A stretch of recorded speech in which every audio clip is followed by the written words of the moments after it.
Nous acclamons la parole de Dieu. Comme je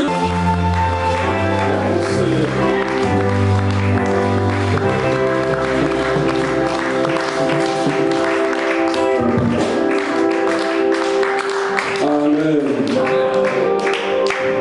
Shalom à tous.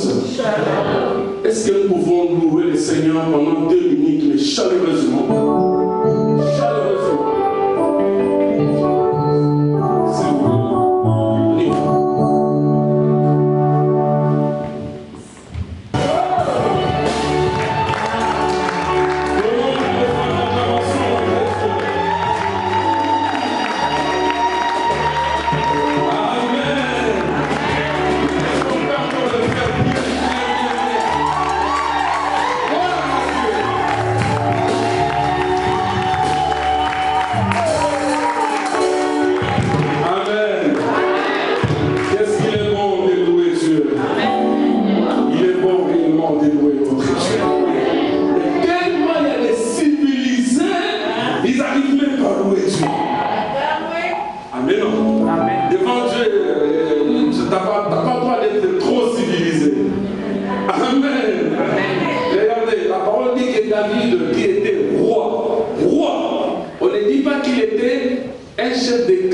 Ou un député, mais roi dans une grande nation, mais lorsqu'il s'agissait de louer Dieu, il scandalisait même ça. Est-ce que vous comprenez la grandeur des louanges? Alléluia! Mais tu regardes les gens, malgré la scène, en train de se poumonner, mais décivilisé, il est bon. Donc c'est comme s'il ne veut pas. Mais non, frère, il est réellement bon de louer notre Dieu. Amen. On donne une offrande d'acclamation à notre Dieu. Gloire à Dieu.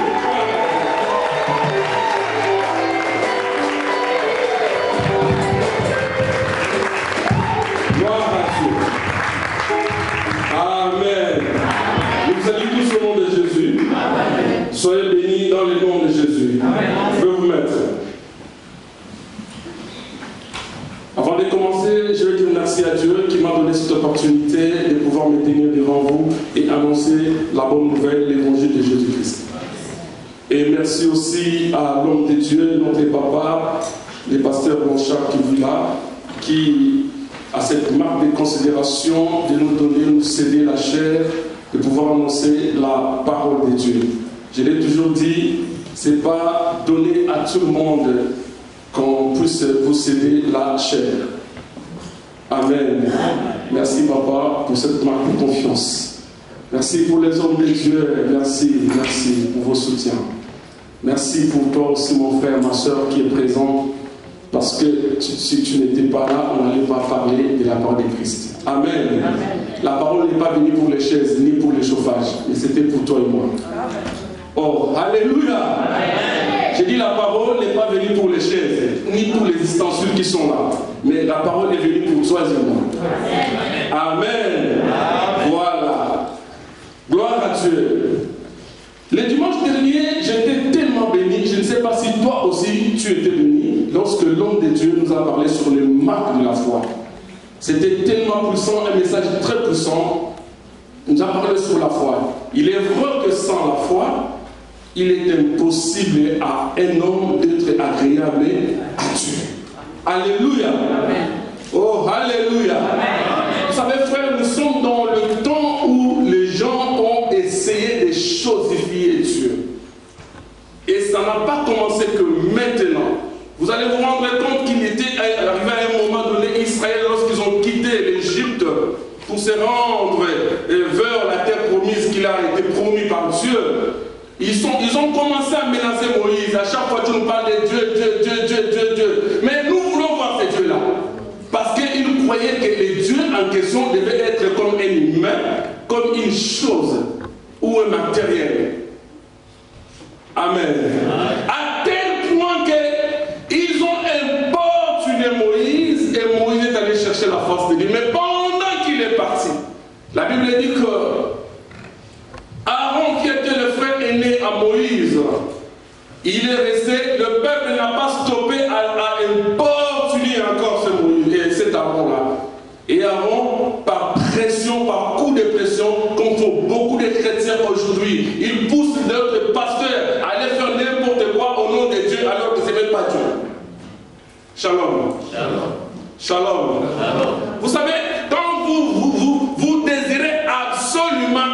miracle. J'ai dit absolument un miracle.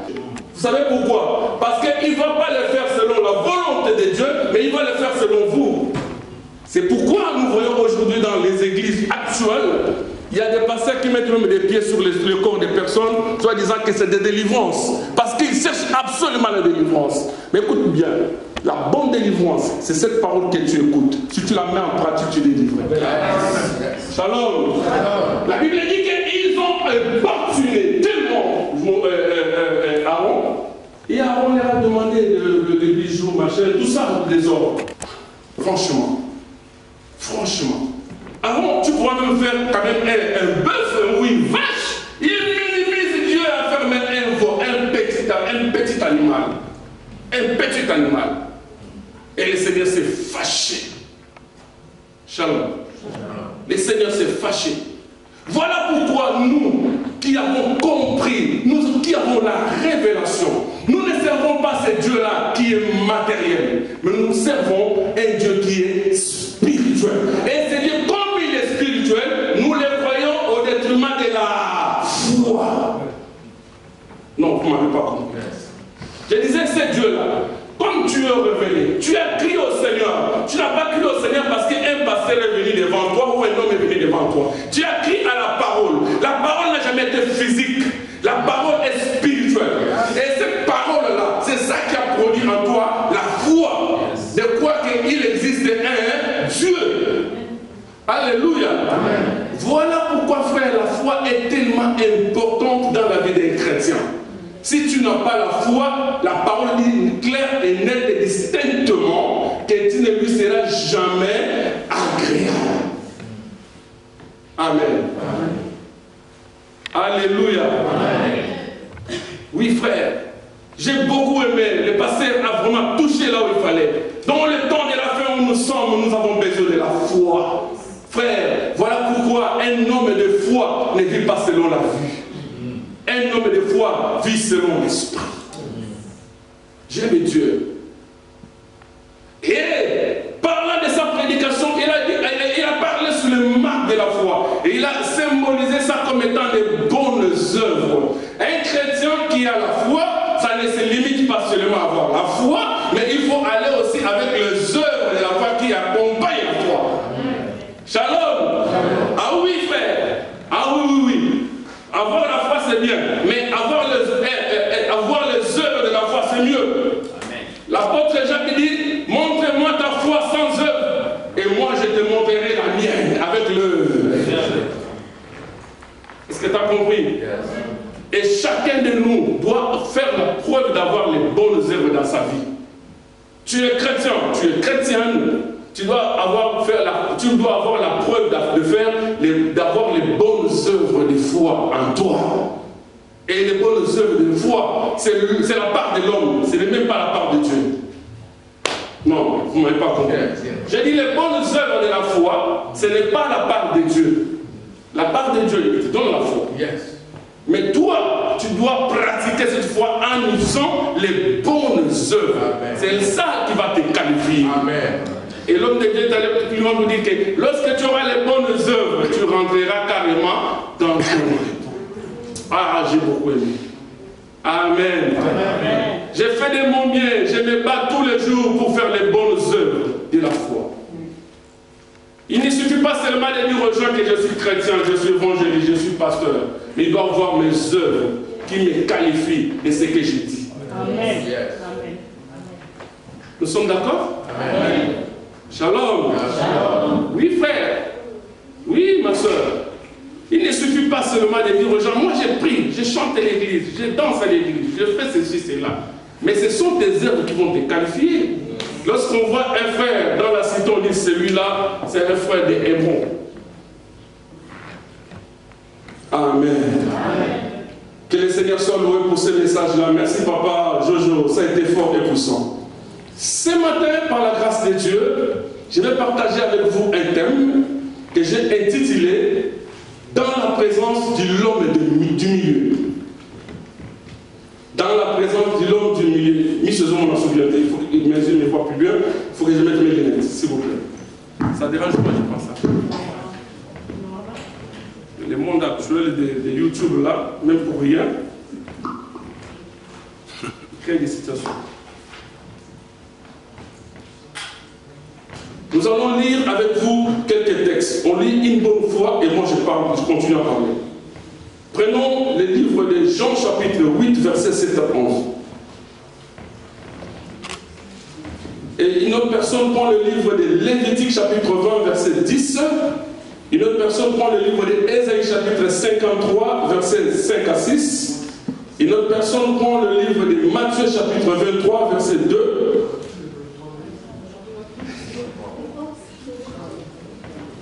Je parle vite?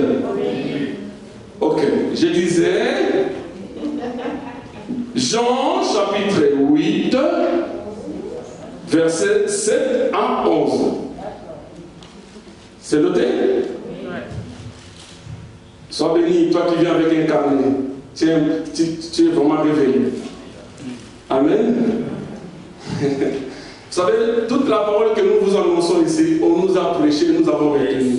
Si on notait pas, on allait être des chrétiens superficiels, pas de base, parce que tu notes pas.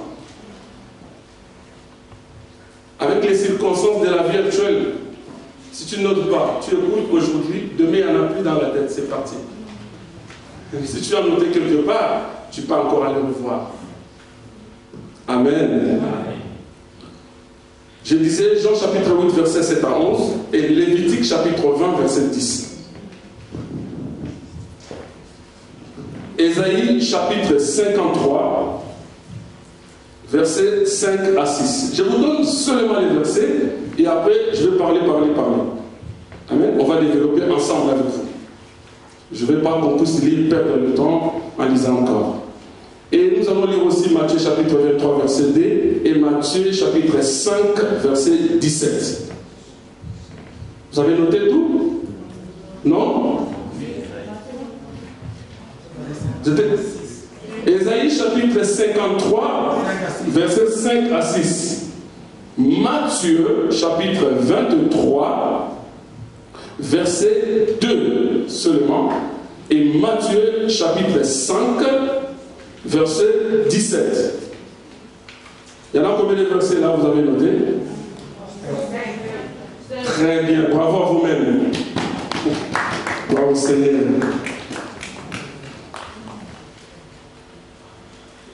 Vas-y, frère Sabien. Nous respectons la parole, nous allons ouvrir la parole de Dieu pendant que le frère Sabien est en train de lire Jean chapitre 8, verset 70.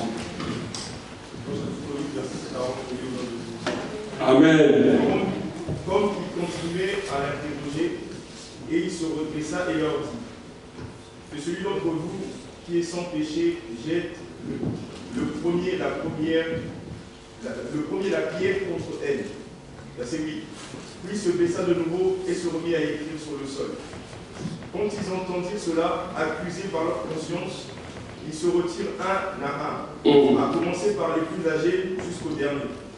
Jésus resta seul avec la femme qui était là au milieu. Verset 10.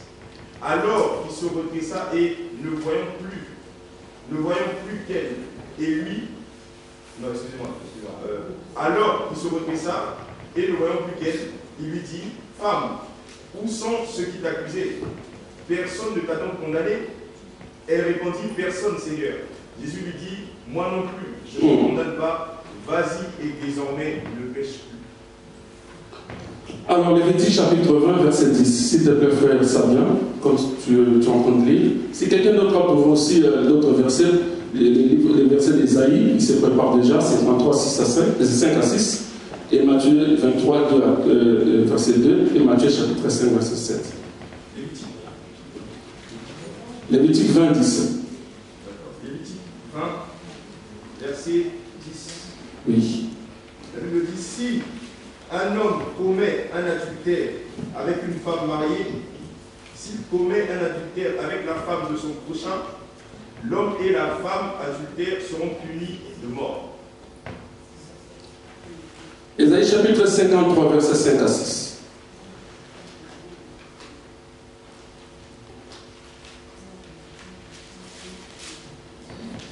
Personne n'a trouvé à quel fait ça vient? Ésaïe 53, verset 5 à 6. Je lis au nom de Jésus. Amen. Mais lui, lui, il était blessé à cause de nos transgressions, brisé à cause de nos fautes. La punition qui nous donne la paix est tombée sur lui. Et c'est par ces blessures que nous sommes guéris. Nous étions tous comme des brebis égarées. Chacun suivait sa propre voie. Et l'Éternel a fait retomber sur lui nos fautes à tous. Matthieu chapitre 23, verset 2. Matthieu chapitre 23. Chapitre 2. Non, verset 2. Verset 23, verset 2. En disant, les spécialistes de la loi et les pharisiens se sont fait les interprètes de Moïse. J'aimerais bien qu'on les lise dans la version Louis Sévon, si vous avez Louis Sévon. J'ai lu au nom du Seigneur. Amen, maman. Matthieu 23. Verset 2. Les scribes et les pharisiens sont assis dans la chair de Moïse. Si vous avez une Bible à papier, vous soulignez ce verset-là. Et Matthieu chapitre 5, verset 17.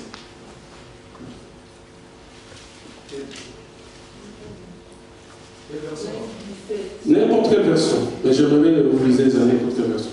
Ne croyez pas que je sois venu pour abolir la loi et les prophètes. Je suis venu non pour abolir la loi, mais pour l'accomplir. Seigneur, merci pour cette parole. Nous la bénissons. Nous te prions de la haut et d'ajouter là beaucoup de bénédictions. Au nom de Jésus-Christ. Amen. Nous acclamons la parole de Dieu. Comme je le disais tantôt, ce matin, nous allons partager un thème que nous avons intitulé « Dans la présence de l'homme du milieu ». Ici, dans le livre de Jean chapitre 3, oui plutôt, commençons du 7e verset à 11e, mais je vais quand même relater l'histoire, après je vais continuer. La Bible dit que les scribes et les pharisiens amenèrent à Jésus une femme surprise en lit d'adultère.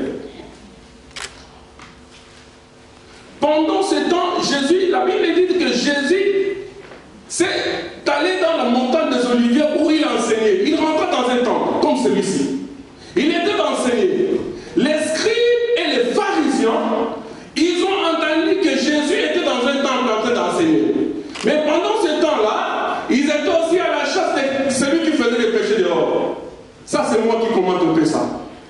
Et tout d'un coup, la parole dit qu'ils ont surpris une femme en train de commettre l'adultère et en flagrance. Je vous ai expliqué la fois dernière qu'est-ce que c'est la flagrance. La flagrance, c'est quelque chose qui est en train de se faire ou qui vient de se faire tout de suite. C'est ça la flagrance. Donc ça veut dire qu'ils ont arrêté cette femme-là. Ils l'ont attrapée. Ils l'ont amenée vers Jésus. Lorsqu'ils l'ont amenée vers Jésus, la parole dit qu'ils l'ont accusée par rapport à la loi de Moïse. Shalom. Donc, ils l'ont accusée, non pas parce qu'elle a commis un péché comme ça, mais parce que Moïse leur avait prescrit qu'une femme qui sera surprise sur le lit d'adultère, il devait être lapidé sur la place publique jusqu'à la mort. Mais bizarrement, lorsqu'ils viennent avec la femme, Moïse leur a dit, comme le frère Sabien a dit dans le livre de Lévitique 20, que lorsque vous les attraperez les deux, vous les lapiderez les deux. Les deux. Mais eux, ils ont amené qu'une seule personne qui s'appelait la femme. Amen. Je vais peindre trois choses ici. Notez très bien, vous qui notez. Je vais peindre trois choses ou trois personnages. Il y a les scribes et les pharisiens, qui est le premier personnage. Et deuxième personnage, il y a la femme. Et troisième personnage, il y a Jésus. Mais c'est quoi les scribes et les pharisiens? Matthieu est en train de nous révéler que les scribes et les pharisiens étaient tous assis sur la chair de Moïse. S'asseoir sur la chair de Moïse, c'est-à-dire ils signifiaient tout simplement la loi. Donc tout ce qui était scribe, tout ce qui était pharisien, tout ce qui était sadducéen, ils ne pouvaient rien dire autre chose que ce que Moïse leur a dit. Qu'est-ce que Moïse leur a dit? Moïse leur a présenté la loi. Shalom. Shalom. J'aimerais bien que vous compreniez ces choses. C'est-à-dire, parlant de Moïse, on voit la loi. C'est lui qui a ramené la loi. Donc les scribes et les pharisiens, ils ne peuvent qu'interpréter la loi, pas autre chose. L'histoire de la révélation n'était pas leur zone. La révélation, c'est pour toi et moi. C'est pour toi et moi. Shalom. Mais pour eux, c'est la loi qui primait. Alors, Matthieu nous révèle, il dit que ces gens-là ne représentaient autre que la loi. Donc, ils ne pouvaient rien faire. Et la femme, ici, qu'on est en train de parler, on parle d'une femme qu'on a surpris en flagrance d'adultère, en flagrance délit d'adultère. Cette femme n'était autre, elle symbolisait l'image de l'Église qui n'était pas appropriée à rentrer dans la promesse ou dans l'assemblée des saints. Amen. Et encore le troisième personnage qu'on est en train de parler ici, on parle de Yeshua, on parle de Jésus, qui est l'image de la grâce. Matthieu vient encore nous révéler, il dit, Jésus là, lorsqu'il a regardé la femme, il dit, je ne te condamne pas. Comme ils ne t'ont pas condamné, moi aussi je ne condamne pas. En quelque sorte, si on regardait ça d'une manière humaine, on pourrait dire que c'était l'injustice. Parce que Moïse a dit.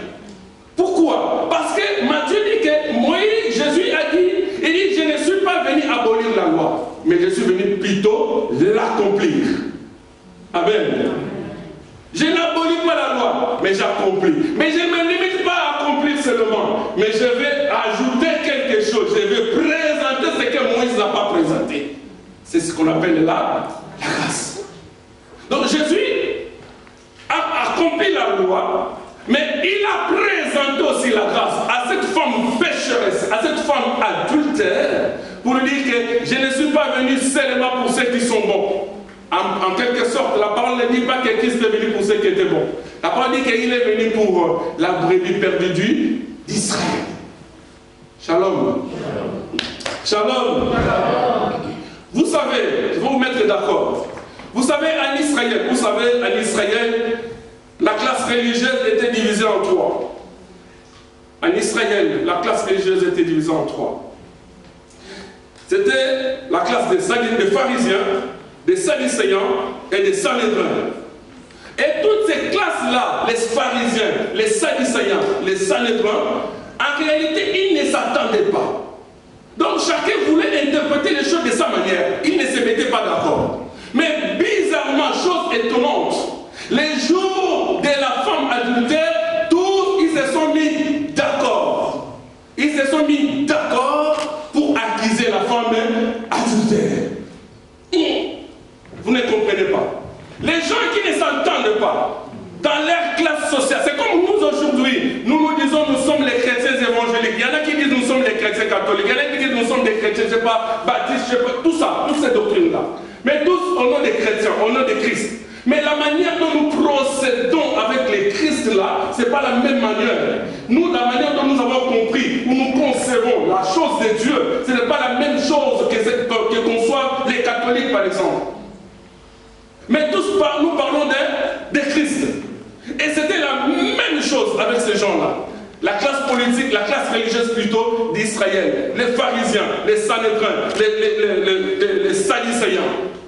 Ils ne s'attendaient pas. Parce qu'ils avaient les disputes des doctrines. Mais bizarrement, au jour de la femme adultère, ils vont se mettre d'accord pour l'accuser.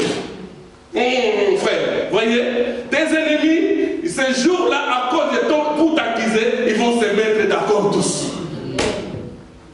Amen. Amen. Oui, frère, c'est comme toi aussi, c'est comme toi, c'est comme moi. À cause de cela, à cause de ton péché, à cause de la chose que tu as commis, ils vont se mettre d'accord. Ils vont se mettre d'accord, c'est-à-dire ils vont se réunir pour t'accuser d'abord. Et lorsqu'ils vont t'accuser et que tu es puni, ils se séparent de suite, ils rentrent dans leur division. Donc la seule chose qui les unit, c'est de t'accuser. Est-ce que je me fais comprendre? Vous verrez, dans le monde actuel, les sorciers, par exemple, de ta famille, de ton épouse ou de ton mari, les sorciers des quartiers, ils ne s'entendent pas. Cette famille-là, nous qui avons vécu au pays, nous connaissons ces choses-là. Les gens de ces villages ne s'entendent pas. Les gens de cette famille-là ne s'entendent pas. Mais une fois, ils ont besoin de te causer du tort, ils se mettent d'accord. Ils se réunissent. Et lorsqu'ils vont se réunir, Et ils vont se réunir et ils vont arriver à accomplir leur mission. Et que la mission est accomplie, de suite, ils se séparent. Chacun reprend sa position initiale. Amen. Amen. Amen. Oh, la seule chose qui les unit, c'est de te faire du mal. Une fois la mission est accomplie, ils se séparent de suite. Donc en gros, c'est le malheur, c'est ton malheur qui les unisse. C'est ton malheur qui les unisse, en gros. Lorsque les malheurs ne t'attrapent pas, ils sont divisés. Mais une fois le malheur et la honte t'attrapent, ils sont là, ils se précipitent et ils vont directement t'accuser. Mais gloire à Dieu, parce que ces jours-là, comme je vous ai dit, mon thème c'est dans la présence de l'homme du milieu. Mais gloire à Dieu ces jours-là. Ils ont fait une très grosse erreur. Regardez la grosse erreur qu'ils ont fait. Ils ont pris la femme adultère. Ils l'ont ramenée. Ils ne l'ont pas amenée avec son mari. Parce qu'ils ont déjà très mal interprété la loi. Parce que s'ils avaient vraiment respecté la loi, ils auraient dû venir avec l'homme et la femme. Mais pourquoi ils n'ont pas amené l'homme? Parce que le vrai homme était là. La Bible dit, Esaïe dit que c'était de lui que tous nos péchés se sont reposés. Est-ce que tu comprends ce que je dis? C'était sur lui, c'est lui là, c'est lui qui a tous nos péchés. Il a pris sur lui le vrai mari, le vrai homme. Et l'autre homme là qui a commis, je ne sais pas cette adultère là, on ne pouvait même pas le citer. Voilà pourquoi plus loin je vais vous faire comprendre qu'on n'a même pas cité le nom de cette femme là. Alors que dans la Bible, toutes les personnes qui ont rencontré le Seigneur, ils ont été cités. Vous allez voir, Jésus a chassé cet esprit à Marie de Magdala. Il a chassé, il a fait ceci avec Marie, Marthe, il a fait ceci. Toujours, Dorcas, on nous a parlé de Dorcas. Mais pour cette femme-là, on vient présenter juste sa honte. Le malheur de la femme. Est-ce que je me fais comprendre jusque-là? Shalom. Shalom. Shalom. Shalom. Honte à eux et malheur à eux. Ils ne sont pas venus vers un accusateur comme eux. Ils sont venus vers celui qui s'appelle lent la colère, riche en bonté. J'aime Jésus. Amen. Gloire à Dieu. Alléluia. Amen. Vous savez, frère, la parole dit qu'elle n'appelait pas conjuration. C'est que Dieu ne dit pas conjuration. Est-ce que vous m'entendez? Jésus n'accuse pas la femme. Il était en train d'enseigner. Tout d'un coup, on lui amène une femme. Il regarde. Il écrivait, comme vous connaissez l'histoire. Et lorsqu'il se leva la main, il dit, celui qui n'a jamais commis de péché, qu'il prenne la première et qu'il jette à la femme. Vous savez, frère, les gens sont prêts à vous accuser à toutes choses. Mais si vous allez vous mettre des lunettes, vous contrôlez leur vie, ils font encore pire que vous. Est-ce que je mens? Avec ces mondes de YouTube là, il y a des choses que vous ne connaissez pas. Mais aujourd'hui c'est étalé. Amen. Oh, alléluia. Ils sont tellement prêts. Mais gloire à Dieu. Dans la présence de Dieu, les choses basculent. Les choses basculent. La Bible dit qu'ils l'ont amené devant le Seigneur des Seigneurs, le roi des rois. Celui qui était au milieu. Et qu'est-ce qu'ils ont fait? Ils l'ont amené au milieu.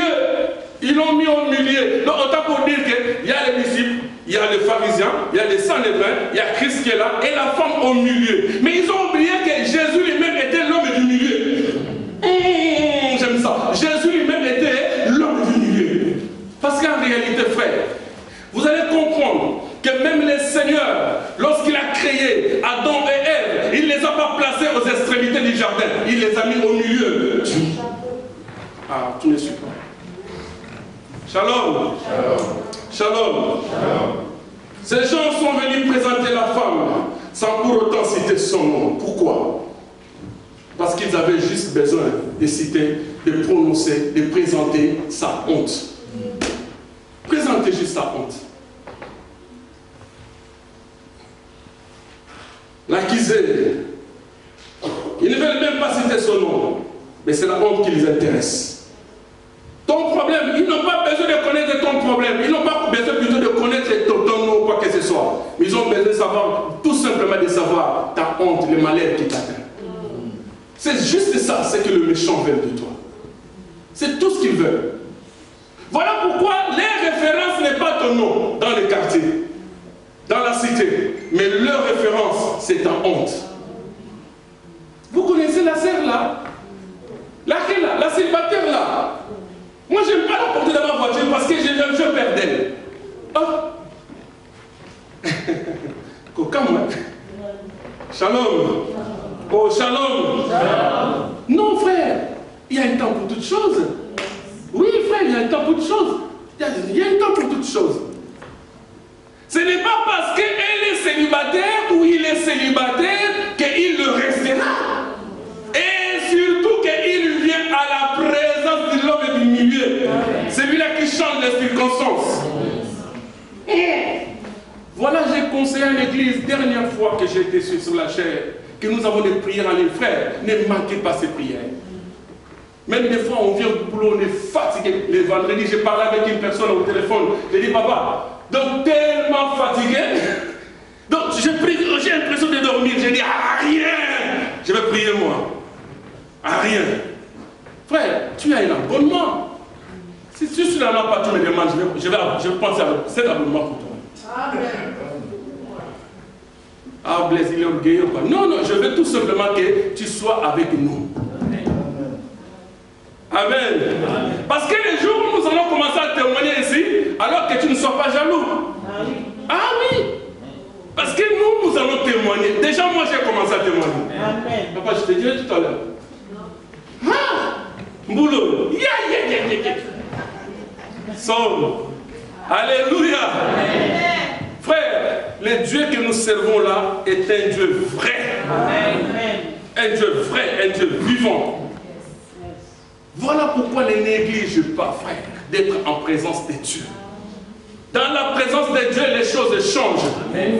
Dans la présence de Dieu, les condamnations tombent. Amen. Dans la présence de Dieu, les malédictions tombent. Amen. Dans la présence de Dieu, les maladies tombent. Amen. Mais toi, tu restes. C'est comme si tu ne faisais pas partie de notre église. Tu n'es que les chrétiens du dimanche. Tant mieux si tu es toujours occupé tout le temps. Peut-être les travails, je ne sais pas, tu travailles la nuit. Mais il me semblerait que le couvre-feu commence à 18h. Donc, je ne sais pas, toi, tu as un passeport ou je ne sais pas, un permis qui te permet de rouler à n'importe quel jour. Tu rentres à la maison à 2h du matin, personne ne t'inquiète. Shalom. Oh, c'est ta honte qui les intéresserait, même pas ton nom. Ils sont là en train de te présenter dans le monde. Il est là, c'est cette femme-là, c'est celle-là, c'est celui-là. Il présente que c'est que tu es mal, c'est-à-dire ton mal qui est présenté. C'est ton mal qui est présenté. Mais le vrai toi n'est pas présenté. Ils n'ont pas cité le nom de la femme, mais ils ont cité l'acte qu'elle a commis. L'adultère. Jésus ne la condamna pas. Jésus ne la condamna pas. Amen. Amen. Oh, alléluia. Amen. Tes accusateurs ne verront que toi. Ils ne verront pas d'autres personnes. Ils ne verront pas d'autres personnes qui sont à côté. Ils ne verront que toi. Ils ne verront que toi, frère. Ils ne chercheront pas à savoir comment est-il passé la situation là. Comment ça s'est passé pour qu'il arrive à ce point-là? Ils ne pourront pas savoir. Mais le problème, c'est quoi? C'est de cibler la cible. Comme ils ont ciblé la cible, c'est ça leur but. C'est ça leur but. Amen. Amen. Quand tu regardes le monde actuel, la méchanceté s'est accrue. Même les soi-disant frères en Christ, les sœurs en Christ, les personnes que nous confessons la même fois, même si tu me vas commettre quelque chose, frère, tu ne peux pas m'appeler. La parole dit ceci pour papa. Lorsque tu vois ton frère commettre un péché qui ne lui amène pas encore la mort, appelle-lui et reproche-lui. C'est ça la procédure. Est-ce que je parle à quelqu'un? Amen. Oui, c'est ça la procédure. La Bible dit, appelle-lui et reproche-lui. Mais comme ils n'ont pas besoin de toi, ils ont besoin tout simplement de t'accuser, de mettre à la place publique, dans les mauvais sens. Tu veux marier cette fille-là? Pardon, ma soeur. Tu veux marier cette soeur-là? Non! C'est la vraie prostituée des créés. Mais attends, frère, c'est ton frère, non? C'est ta soeur, non? Mais c'est ta soeur. Pourquoi tu ne veux pas la bénédiction de l'autre? La méchanceté gratuite. Amen. La méchanceté gratuite. Toi, tu t'approches de cet homme-là. Toi, tu t'approches de cet homme-là. Non. Lui, là, wow. Vous connaissez mon rêve que les Portugais vous expliquent. Mon rêve. Ils ne voulaient pas. Bon, c'est un coureur de jupons, comme on dit en argot. C'est ça. Coureur de jupons, coureur de filles. C'est lui qui court derrière les filles.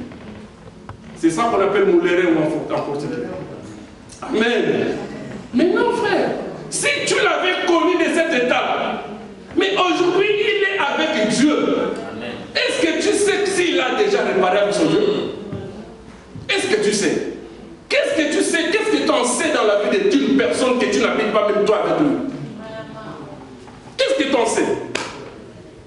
Grave encore que nous tous, nous sommes des enfants d'un même père, d'une même mère. Notre père c'est Yeshua, notre mère c'est l'église. Un frère qui acquis son frère. Donc il y a des frères de Joseph dans l'église encore. Jusqu'aujourd'hui. Il y a encore des frères de Joseph. Il y en a encore. Parce qu'il a donné juste une révélation à l'Axanine. Qu'est-ce qu'il nous montre lui là? On va l'enterrer. Merci papa, on va l'enterrer. Ah! Donc nous allons nous condamner plutôt. Shalom. Oh mon Dieu. Shalom. Non, je suis en train de dire à quelqu'un que dans la présence de l'homme du milieu, les choses changent. Dans la présence de l'homme du milieu. Ils l'ont mis au milieu. Ils attendaient que Jésus aussi les condamne. Mais Jésus dit, je ne te condamne pas. Va, mais ne pêche plus. Va, mais ne pêche plus. Amen, amen. Oui, frère. Jésus, c'est comme ça. C'est comme ça, Jésus. Sa façon de voir les choses, ce n'est pas la façon de voir des hommes. Jésus voit autrement. Voilà pourquoi la parole dit que nos pensées ne sont pas les pensées de Dieu. Shalom. Je vais énumérer quelques erreurs que ces gens ont commis, que les pharisiens ont commis. Je pense 3 ou 4. Si j'aurai le temps. Mais je vais les énumérer quand même. La première erreur que les pharisiens ont commis, c'est du fait de laisser la femme vivre encore, alors que la loi leur disait que lorsque vous l'attrapez, vous les mettez en place de bique, vous les tuez. Vous la tuez. Mais ils l'ont laissé encore en vie. Ça, c'est la première erreur. Et la très grosse. Tu sais, parce qu'ils t'ont laissé en vie, ils ont fait une grosse erreur. Les chantages inutiles. Parce que j'ai parlé avec toi au téléphone, tu as enregistré, maintenant tu commences à me faire des chantages.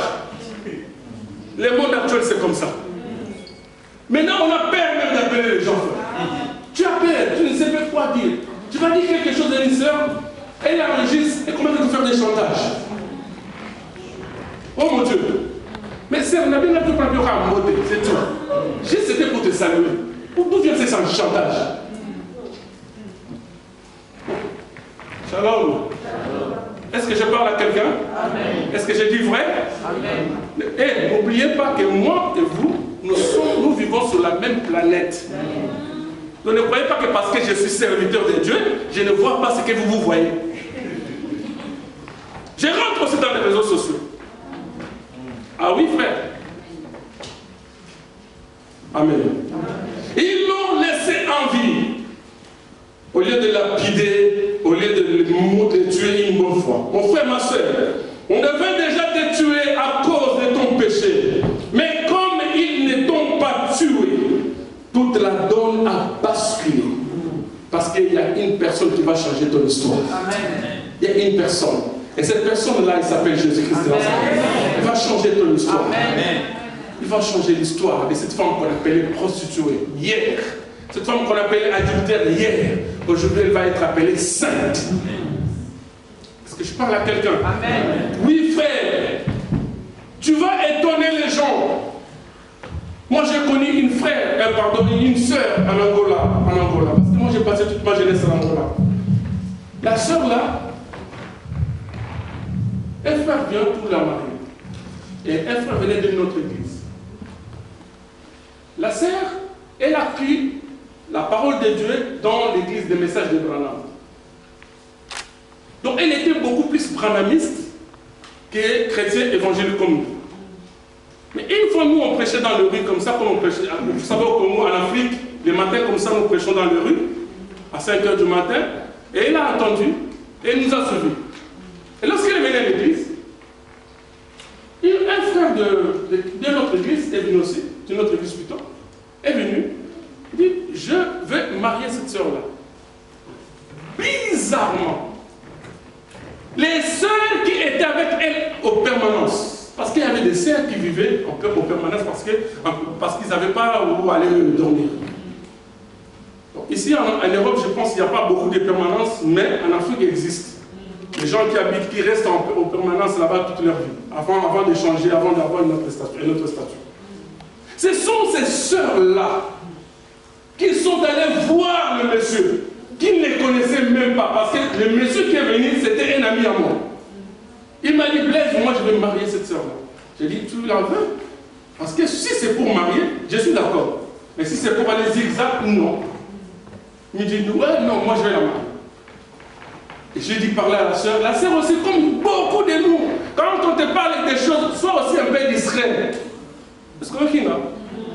Il là. Et il y a ce frère-là qui est venu là, il m'a tendu, comment on dit déjà?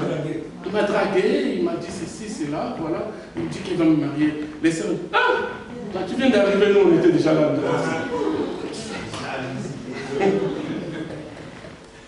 Tu viens d'arriver là, donc non.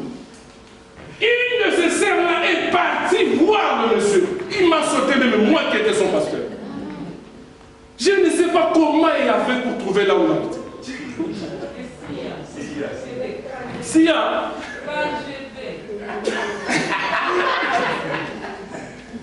Il est allé me voir. Il dit, papa, je suis venu justement pour te sauver. Oh, je vais sauver les âmes. Mais après, tu te maries avec un Ivoirien là-bas. Un musicien mondial. Vous avez compris l'histoire, non? Ah, donc là, c'est total à la montée. Non, papa, je vais venir te sauver. Le frère était un peu constant. Il dit, ah bon? Oui? Qu'est-ce qui se passe? Il dit, non, je suis venu tout simplement te dire que la sœur là, elle est malade. Toi, tu vas te marier une personne malade. Elle est malade. Et quand on parle de la maladie, vous savez, en Afrique, ils ne connaissent pas notre maladie. Vous connaissez le nom de cette maladie. Quand on te dit que tu es malade, ils ne savent pas qu'il y a d'autres maladies. Il n'y a que les 4 lettres. Alors que la sœur avait 30 ans, mais vierge. Je dis bien vierge. Et je pèse mes mots devant la chair. Vierge. 30 ans. Vierge. Elle n'avait jamais connu des hommes.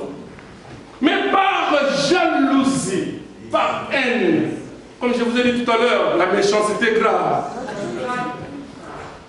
Elle est malade, tu ne vois pas comment elle est trop calme parce qu'elle est soucieuse. Tous ces soucis-là que tu as. Donc rester calme, c'est très soucieux. Mais non, il y a des personnes qui ont les personnalités. Ils n'aiment pas parler à n'importe comment, n'importe quand. S'il faut parler, il parle. S'il faut rigoler, il rigole. S'il ne faut pas parler, il reste tranquille dans son coin. C'est un péché? Non. Et alors, pourquoi les qualifier de malades? Elle dit des choses. Tout d'un coup, mon ami là, qui venait d'une ville qu'on appelait Pouitou, il m'appelle. Viens. J'ai dit, ah monsieur, je suis occupé. Il prend sa jupe, il vient parce qu'il avait un peu de moyens. Prends sa jupe jusque chez moi. Il dit, Blaise, tu es un méchant. Comme je dis, je sais, qu'est-ce que je fais? Non, à partir d'aujourd'hui, plus jamais moi et toi. Je dis, mais toi, tu as voulu me précipiter à la mort. Je dis, pourquoi tu dis ça? Mais tu sais, il commence à s'enflammer, tout. J'ai dit, mais dis-moi, qu'est-ce qu'il y a? Parce que moi, je ne savais absolument rien. Il dit, écoute, je ne vais pas aller en 4 chemins. Tu vois la certaine dans l'église. Je ne connais pas son nom, mais elle est comme ça, elle est comme ça, elle est comme ça. Dès qu'il m'a donné comment je vais dire, le profil de la sœur, j'ai compris que c'était telle sœur-là. J'ai cité son nom, j'ai dit, voilà, c'est celle-là, elle fait le protocole. J'ai dit, ouais, c'est elle. Elle dit, ouais, c'est elle. Elle est venue me voir, pourquoi tu vas me donner un cadeau empoisonné? J'ai dit, cadeau empoisonné, c'est-à-dire, oui, parce que ta sœur-là, elle est malade. Tu sais très bien qu'elle a les 4 lettres. Pourquoi tu veux me donner une femme à 4 lettres? J'ai dit, qui t'a dit ça? Et qui est parti faire les examens avec elle? Oh, mais c'est elle et tout ça. Je dis, ok, d'accord. En tout cas, moi, je ne peux pas dire oui, je ne peux pas dire non plus dire non. Parce que je l'ai vu, et c'est moi qui l'ai ramené à l'église. Et comme la foi est accompagnée de bonnes œuvres, on cherche toujours le bonheur de l'autre.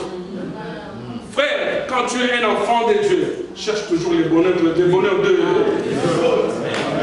C'est l'amour. Merci papa, c'est ça même l'amour. Entre parenthèses. Tu vois ton frère en train de galérer, mais toi, tu travailles quelque part. Tu as la possibilité de l'amener là où tu travailles. Tu ne peux pas le faire. Tout simplement parce que dimanche, il va devenir comme moi. Quand tu penses que si on ne le prend pas dans la société, on n'aura pas besoin d'autres personnes. C'est la vérité. Amen. Amen. Moi, là où je travaille, même si c'est pour toute l'église, je vous amène. Amen. Je vous dis la vérité. Hein? Ah oui. Si vraiment ils ont besoin de toute l'église, je vous amène. Ah oui, même s'il faut te finir à bâtir 5 personnes pour contacter. Parce que quand tu auras l'argent, tu vas payer la dîme, tu vas faire fonctionner l'église. Et aussi, tu vas aussi propulser ta vie. Vrai ou faux? Mais tellement mauvais cœur a bâti son record dans la vie des gens. Je dis, tant mieux. Bon, vous allez comprendre. Si je finis pas, c'est pas grave, je vais continuer. Je dis, tant mieux, il n'y a pas de souci. Moi, j'appelle la sœur. Je l'ai appelée, vraiment en coulisses. J'ai parlé avec elle, la sœur a pleuré. Elle a dit, moi, papa, je peux te dire la vérité, je n'ai jamais connu d'homme depuis que je suis né. Je dis, jamais. Toi, tu parles avec les sœurs en l'église. Tu parles avec elles. Donc, tu leur as dit ce que tu es. Il me dit, papa, je peux te confirmer. Si ce que je dis est faux, le monsieur, il n'a qu'à faire, il n'a qu'à m'amener à l'hôpital s'il a l'argent. Parce qu'en Afrique, ça se paye. Avant, je ne sais pas maintenant si c'est comment. Maintenant, c'est gratuit. Parce que là, l'histoire que je vois, là c'est dans le 2001, quelque chose comme ça. Après, il me dit, on va aller à l'hôpital. Si vraiment c'est là, ce que vous dites là est vrai, hein, c'est peut-être les 4 lettres de sorcellerie. Mais c'est vivant physiquement comme ça, je n'ai jamais connu d'homme. Je suis parti voir le frère. J'ai dit, ce que tu me dis là, tu serais capable de le dire devant le frère, parce que c'est mon ami. Mais c'est comme un frère, c'est elle, il voyait celui-là, je l'amène quelque chose. Oui. Mais il va me détester toute sa vie. Et il me prend, on a pris la sœur, on est allé dans un hôpital luxueux à Miramar. Ceux qui connaissent l'Angola, ils connaissent Miramar. Sans vue. Alors on est allé dans cet hôpital-là. Les frères, comme il avait des moyens, il a payé. On a fait des examens. On n'a rien trouvé. Et en même temps, moi j'ai dit à ces médecins-là, est-ce qu'il y a possibilité que vous puissiez savoir aussi si la sœur est vierge ou elle n'est pas vierge?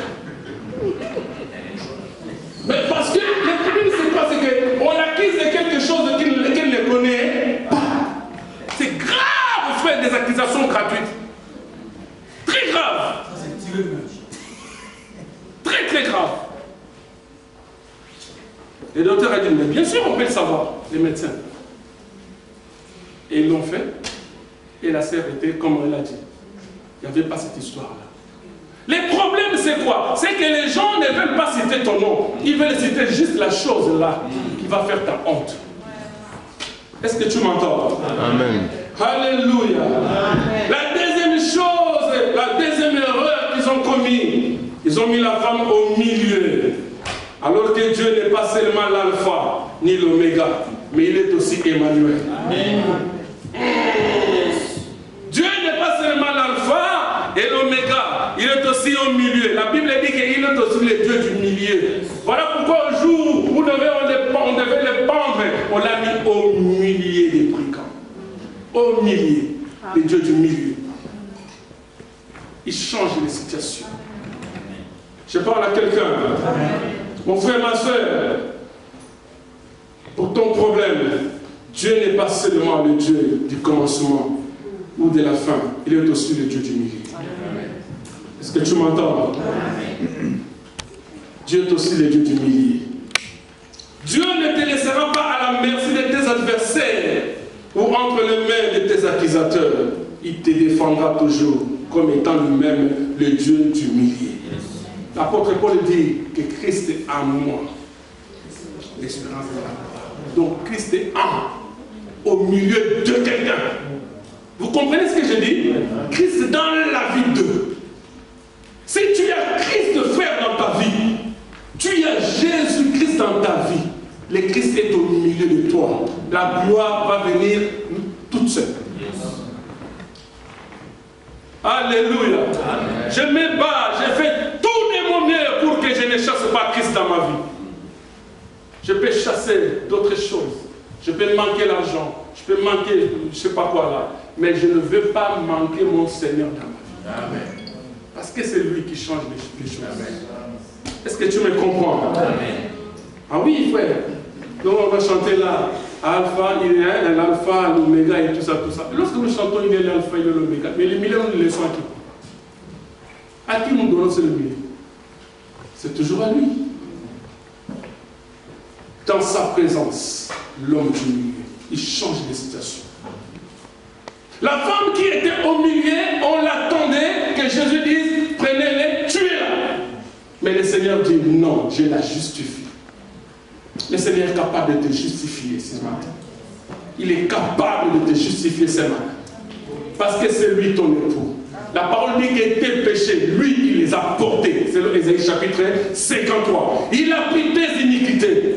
Il a pris tout ce qui était en toi. Les châtiments qui te donnent la paix aujourd'hui étaient tombés sur lui. Amen. Alléluia. Amen. Oui, frère, était tombé sur lui. Tu peux compter à ce Jésus. Est-ce que je parle à quelqu'un? Tu peux compter à Jésus, frère. Amen. Je ne t'invite pas ou je ne te pousse pas à aller compter sur un homme de ce monde, mais compte sur Jésus. Amen. Et lorsque tu compteras sur lui, la Bible dit que tous ceux qui se confient en lui ne sont jamais, alors jamais confondus. Alléluia. Amen. Alléluia. Amen. Frère, troisième erreur, ils ont transféré la femme. Vous allez me dire, hein, si Jésus l'air où il est arrivé, vous me dites, hein, sinon moi je continue à parler. Troisième erreur, ils ont transféré la femme du tribunal de la condamnation au tribunal de la grâce. Yes. Tribunal de condamnation. Les gens qui ne voient que les erreurs des autres. Ils ne voient que les erreurs de l'église. Comment tu peux venir à l'église juste pour observer là où on n'a pas bien mis les paniers? Qu'est-ce que ta foi a à voir avec ces paniers? Mais le protocole là, ils ne font pas leur travail, hein? Vraiment, hein? Regarde là où on a mis la fleur là. Est-ce que moi je suis venu ici pour ça? Hein? Non, je ne suis pas venu pour ça. Mais non, frère. Shalom. Qui ne voit que les erreurs, les tribunaux, ils ont transféré la femme du tribunal de condamnation au tribunal de la grâce. C'est ça leur troisième erreur qu'ils ont commise. Parce que Christ ne condamne pas tel que les hommes condamnent. Christ a sa manière de voir les choses. Cette femme connaissait très bien la loi. Écoutez, la Bible dit que Israël, là je suis en train de vous dire, là c'est vrai, en Israël c'est comme nous aujourd'hui, nous avons nos enfants. Quand je vois les enfants, nos frères et nos soeurs qui ont des enfants, ils les amènent à l'église. Donc nous leur inculquons la vie chrétienne, nous les inculquons le Dieu que nous servons dès leur bas âge. Et c'est comme aussi en Israël. Tout Israélite, lorsqu'il est né, on l'inculque la loi de Moïse, on ce qui sont judaïstes, on inculque que c'est tout ce qui est de la divinité. En Israël, tu peux tout perdre sauf Dieu. Amen. Voilà, frère, c'est ce que nous devons dire aussi à nos enfants. Mon frère, ma soeur, commence à dire ça à tes enfants. Moi, j'ai toujours dit à Prince, même si tu ne deviendras pas ministre dans ce pays, mais j'espérais bien un jour que tu sois ministre. Ça fera un grand plaisir pour moi. Shalom. Du tribunal de condamnation au tribunal de la grâce. Mais comme il a emmené devant le tribunal de Jésus, la femme était là en présence de la grâce qui va changer la loi de la condamnation à la loi, à la grâce. Romains chapitre 8, le verset 1 à 4, la Bible dit qu'il n'y a plus de condamnation pour ceux qui sont en Jésus-Christ. Il n'y en a plus. Si vous continuez à bas, il dit que la loi de l'esprit n'est plus puissante que la loi de la grâce. Mon frère, ma soeur, comme tu es dans sa présence, ta vie va changer. Elle va changer certainement et ton repos sera possible. Amen. Il est le Dieu qui tient tout pouvoir dans le ciel et sur la terre. Et tu lui es soumis.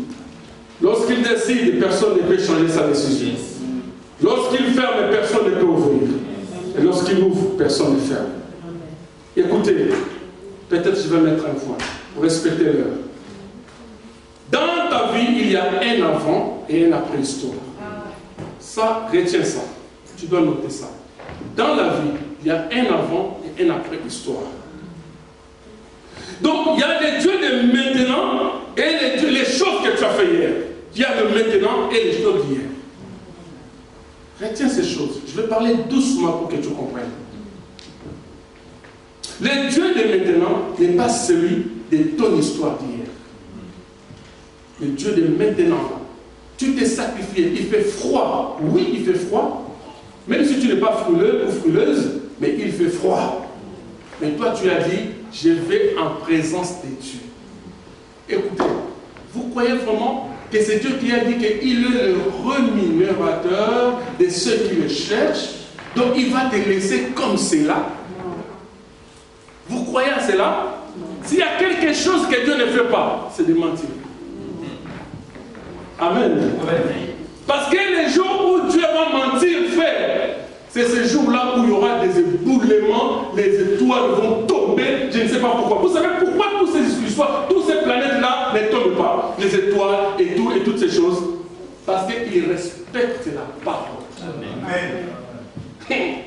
Frère, ils respectent la parole et Dieu respecte sa parole.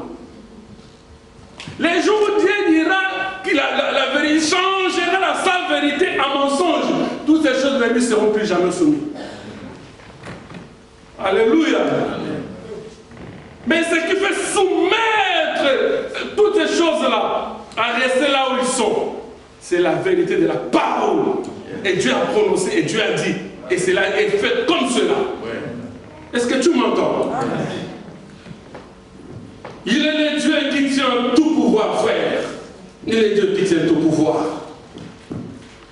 Hier, j'étais malade. Mais c'est mon avant-histoire. Hier. Ah oui. Les gens qui m'ont connu hier. Waouh, je vois ce jour-là avec maman Brigitte, lorsqu'ils sont venus à l'hôpital, à la maison me voir. J'ai regardé maman Brigitte qui ne voulait pas me regarder. Il ne voulait même pas me regarder. Il voulait même pas me regarder. Mais moi, je l'ai regardé. La seule personne qui avait un peu de sang-froid, c'était son mari. Il va essayer à la maison à Paris. Il m'a dit, il est venu me taper ici dans le dos. Il dit, mon frère, le Dieu que nous prions va faire de grandes choses avec toi. Il a prié. J'ai dit, je crois à ta prière. Je l'ai dit tout de suite. J'ai dit, je crois à ta prière. Il n'a pas fait des prières kilométriques. Des déclarations, le pouvoir de la parole.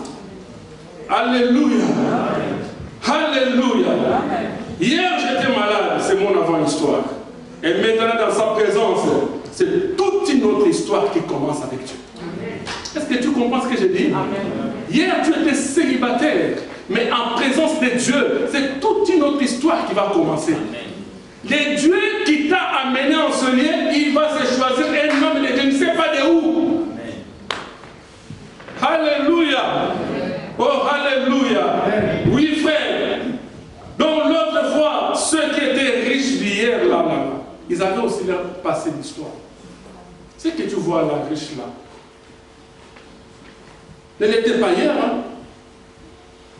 On a entendu des témoignages ici, les gens qui partaient à Paris, à première, deuxième, jusqu'à Paris. Vous vous souvenez? Mais aujourd'hui, s'il faut aller à Paris, il va taper 30 minutes ou 35 minutes. Parce que l'histoire d'hier, ce n'est pas l'histoire de maintenant. Dans la vie, il y a un avant l'histoire et un après l'histoire. Tu dois avoir tout simplement la foi. Est-ce que tu m'entends? Tout simplement la foi. Dans la vie d'hier, plutôt, dans ta vie d'hier, ou dans ta vie d'hier, ou dans la vie d'hier, ce ne sera pas la vie d'aujourd'hui. Dieu se manifestera. Voilà pourquoi Adam, célibataire, cette fois-là, qui est ensemble avec les animaux. Mais cette fois-ci, quand Dieu a libéré la parole, Adam, son histoire a changé. Est-ce que je parle à quelqu'un? Dans la vie, il y a toujours une cette fois-là. Cette fois-là, on m'a connu comme cette fois-là. Il y a toujours cette fois-ci dans la présence de Dieu. Il y a toujours un cette fois-ci. Vous m'entendez? Et je prophétise et je dis à quelqu'un que hier tu étais pauvre, malheureux, célibataire, sans papier, malade, parce que c'était hier. Ton avant l'histoire, cette fois-là. Et maintenant, tu es dans sa présence. Il y a un après histoire. J'ai dit, il y a un après histoire. Il y a cette fois-ci, tu ne seras plus la même personne. J'ai dit, tu ne seras plus la même personne. Tu vas étonner les gens. Nous autres là que nous voyons là, lorsque nous descendons par exemple dans nos pays là où on nous a connus, dans les quartiers, qui pouvait faire attention? Comme on dit à Télégrana, qui pouvait faire attention à toi? Tata pauvre, maman pauvre, à son matin de l'autre t'as vu là son mari. Je ne dis pas, je ne les insulte pas. Je ne suis pas mes parents. Mais vous savez, lorsqu'on grandissait, papa, il y avait des gens, on les a connus comme les enfants d'eux. Ou les fils d'eux. Mais aujourd'hui, c'était l'ère, ça là, je parle de l'ère avant l'histoire. Hein? Nous, lorsque tu t'approchais d'eux, tu te sens comme ridicule, comme un rien, diminué. Mais une fois, je prends l'avion, je descends comme ça, je vois les enfants de cette fois-là. Ils viennent me revoir, moi, l'enfant de cette fois-ci.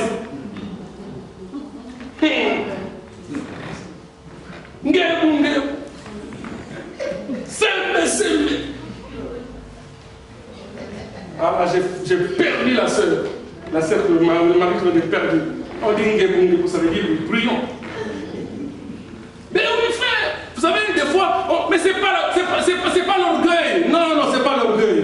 Non, non, c'est pas l'orgueil. S'habiller très bien, c'est pas l'orgueil. Non, c'est pas l'orgueil. Parce qu'il y a des gens qui aiment l'excellence. Ah oui. Dieu dit, mon serviteur s'élèvera, il montera très haut. Donc Dieu nous amène à l'excellence. Ben oui, frère. Qui a dit que je ne peux pas m'acheter une paire de chaussures de 200 €? Qui a dit? Des 1000 €. Même 100. Shalom. Non, frère, ce n'est pas question de l'orgueil. C'est question d'avoir l'ambition et de se faire plaisir aussi. Je ne sais même pas comment dire. Donc même pour toi-même, tellement mon Congo dont tu ne peux même pas t'acheter un costume de 400 €, 500 €. Mais tu gagnes 1200, 1500 €. Je ne dis pas que c'est méchant, c'est mon frère. Je ne dis pas que c'est méchant. Mais de temps en temps, fais-toi aussi plaisir, frère. On s'en a un bonbon au panier. À bas la médiocrité. À bas la médiocrité. Moi j'aime l'excellence. Blaise aime l'excellence. Ah, oui frère. Papa, moi j'aime l'excellence.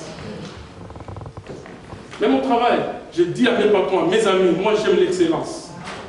Ah oui, j'aime l'excellence.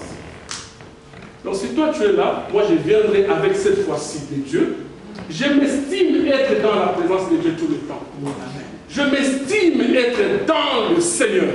Et comme je suis dans le Seigneur, mais je suis obligé d'être un peu plus que ceux qui ne le sont pas. Vrai ou faux? Ben oui, frère. On arrête un peu ce qui me congo. Non, mais Blaise, qu'est-ce que tu as fait mon Congo? Moi, je suis mon Congo. Mais le problème est que j'ai dépassé cette histoire-là. De n'acheter qu'un morceau de Likaya ou là, un morceau de poisson salé avec un gros bout de foufou. Mais à la maison, tu as 2000 €. Ah! Mais Blaise, qu'est-ce que tu veux dire là? Tu vas nous chercher des problèmes dans nos couple. Mais il faut amener sa femme aussi au restaurant, non? Pour qu'il lui balai en amoureux. Ben oui! Un amoureux. Vous mangez un peu bien, vous gaspillez 50 € pour vous deux. Un 50 € pour vous deux. C'est un péché? Même si vous avez 8 enfants, 13 enfants à la maison, mais vous dites cette fois-ci, nos 50 € c'est pour nous deux. Shalom. Bon, ça c'était justement pour vous détendre un peu. Mais c'est aussi la vérité. Amen. Il faut arrêter un peu quoi. Il faut arrêter un peu. Être trop moukongo. Arrêtez un peu. C'est pourquoi nous, quand on parle ici à l'église, on dit on paye la zone des offrandes. Tu vois un frère bien habillé qui vient qu'avec des héros.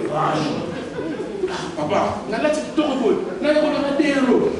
On peut s'attendre la taille, mais pas nos valeurs.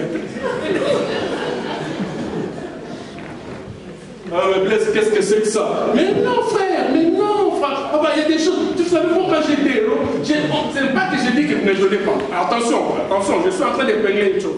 Je ne dis pas que ne donnez pas les héros, parce qu'on donne librement, on donne ce qu'on veut. D'accord? Mais comment tu peux avoir 100 € dans le sac et tu ramènes 1 €, voire même 50 centimes? Une fois de passé, on nous a dit, c'était l'année dernière, si je ne m'abuse pas, on était dans le culte de la semaine, on était, je crois, 20 personnes, 30 personnes. On compte les offrandes ici, 25 € quelque chose comme ça. Mais l'année passée, elle dit, divisons cela au nombre des personnes que nous sommes. Parce que vous vous souvenez de ça? Ah, merci frère. J'ai eu honte. J'ai dit, wow. Donc, tel que nous sommes là, donc 20 personnes, là, on n'a donné que 25 €.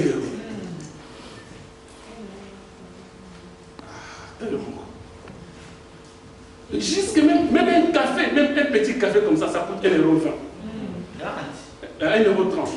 Mais toi, tu veux donner à Dieu 50 centimes. Ah, frère. Tu es gentil, non? Hein? Tu ne savais même pas acheter les cafés, papa. Oui, tu as raison.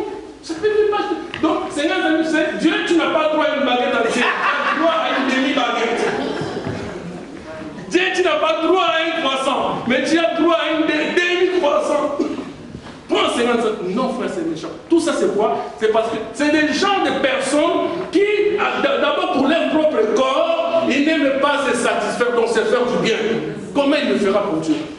Hier, j'ai entendu, lorsqu'on était dans la conférence des papas, là, on avait une réunion des papas. J'ai entendu des frères. Moi, j'aime l'excellence. On a parlé sur l'excellence. Ben oui, frère. Pourquoi la médiocrité? Shalom. Oh, shalom. Change ta manière de voir les choses. Alléluia. La Bible dit qu'on donnera plus à celui qui a donné.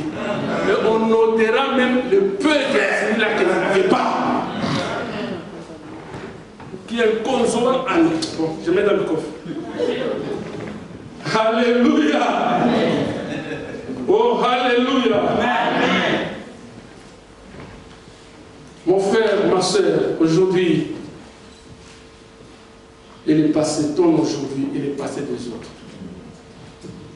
Tu vois, ton aujourd'hui, il est passé des autres. Ceux-là que tu as vu aujourd'hui, là, ton aujourd'hui, c'était leur passé. Ils sont élevés, ils sont prospères, ils sont riches, ils sont tout. Mais toi aussi, tu auras un présent qui sera le passé des autres. Tout simplement quand tu vas te mettre en présence d'eux. C'est tout. C'est ça, la condition est simple, être tout simplement à présence du donneur. La Bible dit que c'est lui qui donne la sémence au soit seulement en sa présence. Je vous ai dit que des fois, nous, on vient, on est fatigué. Mais quand il s'agit d'aller en présence de Dieu, j'y vais. En prière, j'y vais. J'y vais. En sa présence, les choses changent. Amen. Amen. J'ai beaucoup parlé. J'ai des choses à vous parler, mais là, j'ai donné qu'une introduction. Oui, c'est l'introduction. Maintenant, je me limite à cette introduction. Dans sa présence, Christ arrête la loi et présente sa grâce. La loi des déceptions, des célibats, des divorces, de la maladie, quoi sais-je encore, en sa présence, ça s'arrête. Vous savez, les frères, mes frères et sœurs, il y a des gens dans la vie, on les a condamnés dans leur famille, je ne sais pas. Même s'il est parti en Europe, mais il ne verra pas ça, il ne verra pas ça, il ne fera pas ça. Et ça les suit. Vous savez, des fois vous mettez foi à des paroles des hommes et ça vous suit. Mais la parole est claire. Il dit qu'il n'y a plus de condamnation pour ceux qui sont en. Il faut être en Christ. Quand tu es en Christ, aucune condamnation n'a de fait sur toi. Est-ce que je parle à quelqu'un? Sois seulement en Christ et reste dans sa présence. Lorsque tu es en présence de Dieu, ton péché, il va le porter. Le péché que tu as commis hier, qu'on devait même te mettre en prison. Si nous, les hommes, t'avons vu, on allait même te lapider. Mais quand tu viens devant le Seigneur, il te donne même l'opportunité de le confesser. Quel amour, ce grand Dieu! Est-ce que tu comprends ce que j'ai dit? Parce que dans sa présence, la donne change. La donne change, frère. Qu'est-ce qui te pousse à ne pas être en présence de Dieu? C'est l'Europe. Frère, l'Europe, c'est la planète Terre. Peut-être que tu oublies ça. Amen. Amen. Donnez-moi de vrais amen. Amen. Je vais m'arrêter, ne vous inquiétez pas. Mais je suis en train de te booster, tout simplement, comprendre l'importance d'être en présence de Dieu.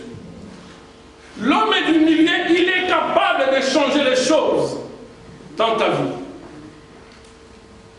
Jésus est capable de changer les choses. Jésus est capable d'annuler toutes les malédictions. Jésus est capable d'annuler toutes les condamnations. Mais la condition est simple, être en sa présence. Frère, comment nous péchons gratuitement comme ça? On nous donne l'annonce ici, mardi, mercredi, nous sommes en prière, et vendredi. Mais toi, mardi, vendredi, tu es déjà à la maison. Je vous ai dit, hein, si tu n'as pas l'abonnement, dis-moi, je vais te le payer. Comme ça, tu n'auras plus d'excuses. Ah, Blaise, qu'est-ce que c'est que ça? L'abonnement de combien? Attends, 2 euros par abonnement. C'est pas vrai? Amen. Dieu, dans sa présence, il peut te donner la seconde chance. Je me limite ici. Je veux vraiment que tu comprennes que lorsque tu es en présence de Dieu, ta vie ne reste pas comme elle est. Voilà pourquoi la Bible dit que tous ceux qui sont venus en lui ne sont pas retournés comme ils étaient venus.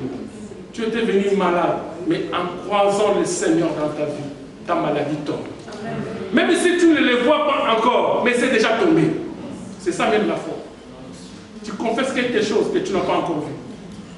Est-ce que je parle à quelqu'un? Je suis encore souffrant. Je n'ai pas encore les papiers. Je n'ai pas encore de maison. Je n'ai pas encore de logement, comme on dit. Je n'ai pas encore ceci. Mais je crois que j'en aurai ou j'en ai déjà. Je crois tout simplement. Je crois. Parce que je sais que les dieux là que je sais, les dieux en qui je me suis mis en sa face, les dieux en qui je suis en sa présence, il m'a dit que le ciel et la terre sont en lui. C'est un frère, je vais vous choquer un peu. J'ai dit à un frère, j'ai dit, le ciel n'agit pas. Mais le ciel réagit. Je m'explique. Là, je me limite. En Kanye, vous allez dire, mais qu'est-ce que c'est que ça là? Il a dit, il arrête, il n'arrête pas. Le ciel n'agit pas. Mais laissez-les réagir. Pourquoi? Parce que la parole dit dans le livre de Matthieu, chapitre 18, si j'ai la bonne mémoire, verset 18, que ce que vous lierez sur la terre sera lié au ciel. Donc ce que vous ouvrirez sur la terre sera ouvert dans le ciel. Ça veut dire ce que je déclare ici, le ciel ne fait qu'exécuter. Vous voyez? Donc le ciel a réagi de ce que moi j'agis.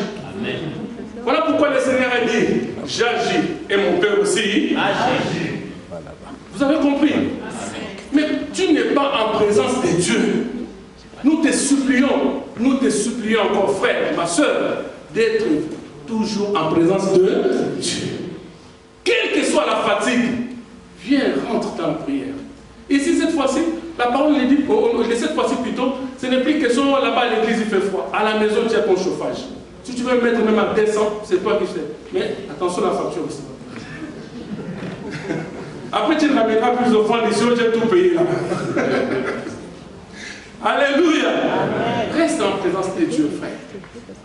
Lorsque tu veux faire agir le ciel, sois en sa présence. Et parle, et déclare. Devant nous. Reste comme ça.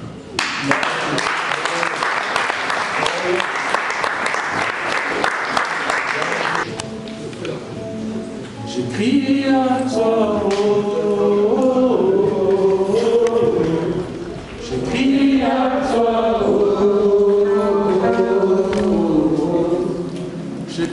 je ne veux pas que tu sois le spectateur, celui qui est venu voir les autres.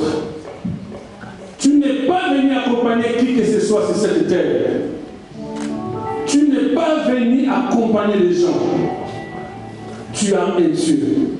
S'il y a une personne qu'il faut crier à lui, ou à elle, c'est le Seigneur Jésus. Voilà pourquoi, frère, mon frère, ma soeur, prie le Seigneur. Dis à Dieu ton problème. Dis-lui, Seigneur, cette fois-ci, je veux que tu tranches mon problème. Je vais rentrer dans mon repos. Je vais rentrer dans mon repos. Je vais rentrer dans mon sabbat. Prie, prie, prie et prions au nom de Jésus. Alléluia.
Nous demandons à l'évangéliste Célé Valérie Savoie pour rendre grâce à Dieu par rapport à la parole et aussi pour l'homme de Dieu qui nous a prêché ce matin. Seigneur, merci. Merci pour ta grâce et pour ta faveur. Cherche à écouter une telle parole, mais ils n'ont pas, Père éternel, bénéficié de cette grâce que tu nous as accordée ce matin. Nous venons de t'écouter. Ma prière est que ce matin, Père éternel, cette parole soit gravée dans nos cœurs et qu'elle produise le fruit dit, afin que nous soyons, Père éternel, attachés à toi. Afin que nous puissions, Père éternel, se détacher de tout ce qui ne correspond pas à ta parole. Parce que nous sommes tes enfants. Accepte, Seigneur, que ce matin, cette parole nous accompagne tous les jours de notre existence sur la terre, afin que nous puissions la pratiquer. Parce que Jacques nous dit, ne soyons pas les auditeurs oubliés, mais permet que nous soyons ceux qui écoutent la parole et qui la pratiquent. Donne-nous la foi sur cette parole, parce que sans la foi, nous ne pouvons rien, Seigneur. Seigneur, je recommande ton serviteur la bouche par laquelle tu nous as parlé. Bénis sa vie et révèle-lui encore des choses, afin qu'à la prochaine fois, Seigneur, qu'il nous révèle sa pensée. Bénis sa vie spirituelle, sa vie physique, matérielle et financière. Bénis ses projets et ferme toutes les portes de l'ennemi et ouvre toutes les portes de la bénédiction dans sa vie. Parce que tu es le Dieu Tout-Puissant. Au nom puissant et glorieux de Christ, que cette parole apporte à toute personne ici présente la bénédiction éternelle. Car la Bible dit, nous sommes Père éternel, ô Père, par le moment de la préparation pour l'éternité. Et c'est cette parole qui nous prépare, c'est cette parole qui nous taille, et c'est cette parole qui nous a fermis. Oui, je crois à cela. Au nom puissant et glorieux de Jésus-Christ de Nazareth, j'ai ainsi prié et nous disons gloire et louange à toi, Seigneur Jésus-Christ. Amen. Est-ce qu'on va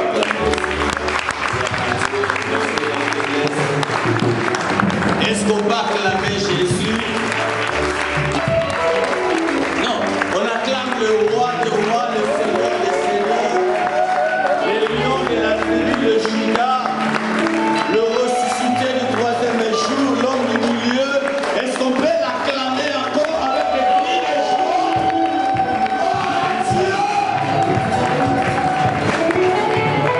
Gloire à Dieu! Que nous sommes ce matin. Oui, pour tout Seigneur, entre tes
Seigneur, oh Dieu, ceux qui nettoient ces lieux pour que ça soit propre, je le bénis.